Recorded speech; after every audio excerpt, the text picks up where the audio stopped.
the top, leave a legacy. If I got something to say, you better let me speak. Turn it up a new degree, bitch, you ain't seen anything. I pop off with the new rock. I'm sick of all the bad thoughts, people who are half-nots. You are not as tough as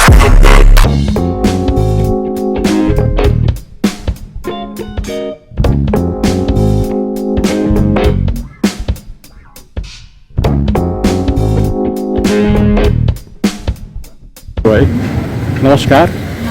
तपाईको शुभ नाम मेरो चाहिँ काला ग्रेम्बा कुन जिल्लाबाट आउनुभएको धादिङ धादिङ बेसी कि धादिङ हजुर धादिङ भन्दा अलि माथि नै बेसी भन्दा माथि अनि तपाईको बिहे नै भइसकेको हजुर यो पुत्र बाबु तपाईकै हो अनि बुढो चाहिँ कता बुढो चाहिँ अहिले पूर्वतिर हुनुहुन्छ जागिरको सिलसिला पूर्वतिर पूर्व भनेको कता पूर्व धनुषातिर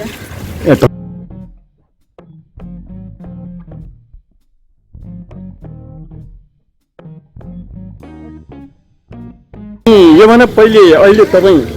आफ्नै आफू बसेको घरको मूल ढोकामा हुनुहुन्छ यो भन्दा पहिले कता हुनुहुन्छ तपाईँ हजुर योभन्दा पहिला चाहिँ हामी चाहिँ उता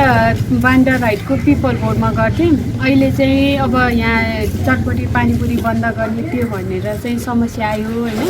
अब हामीले गरिबहरू गरिब दिन दुखीहरूलाई चाहिँ गरी खाने बाटो पनि पाएन होइन अब हाम्रो घरबेटी हुनुहुन्छ आन्टी होइन उहाँले चाहिँ अब घरको गेटैमा राख अनि घरको गेटैमा 2-4 सय भए पनि हुन्छ भनेर भन्नुभयो अनि यहाँ राख्या हो अहिले त हामीलाई धेरै समस्या भएको छ सामानहरू यतिकै बिग्रेर गइरहेको छ यत्रो सामान जोड्यो होइन अब के गरी खाने बाटो पनि भएन यस्तो सानो बच्चासँग गरी त खानु पर्यो भाडा तिर्नु पर्यो महिनाको अब सबै गर्दा अनि तपाईँको बुढोले के काम गर्नुहुन्छ बुढा चाहिँ अहिले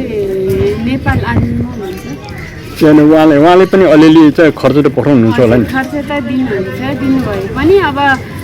बच्चासँग अब काम त गर्नु पर्यो आफ्नो काम होइन अब आफूले काम गरी त खानु पर्यो होइन अब केही त गर्नु पर्यो आफू खानको लागि आफूले गर्ने हो नि त उनीहरूको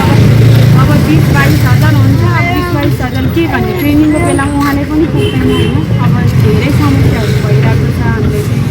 अब जस्तो भए पनि पहिला गरिरहेको ठाउँमा त अलिकति भए पनि 2-4 सय भए पनि हुन्थ्यो अहिले त यहाँ केही पनि छैन होइन अब गरी खाने बाटो चाहिँ हुनु पर्यो त्यहाँसम्म चाहिँ हामीले अब गर्ने बाटो चाहिँ त्यो चाहिँ हुनु पर्यो आफू गरी खाना चाहिँ पाउनु पर्यो भन्नु पर्छ अनि तपाईँ पिपलको बोटमा हटाएको कारण किन होला तपाईँलाई चाहिँ पिपलको बोट भन्ने हुनुहुन्छ होइन अब अहिले भर्खरै पनि म त्यहीँबाट गएर आउँदाखेरि पिपलको बोटमा अहिले कुनै पनि व्यापारी नै छैन हटाएको कारण के कारणले अब हामीले चाहिँ अब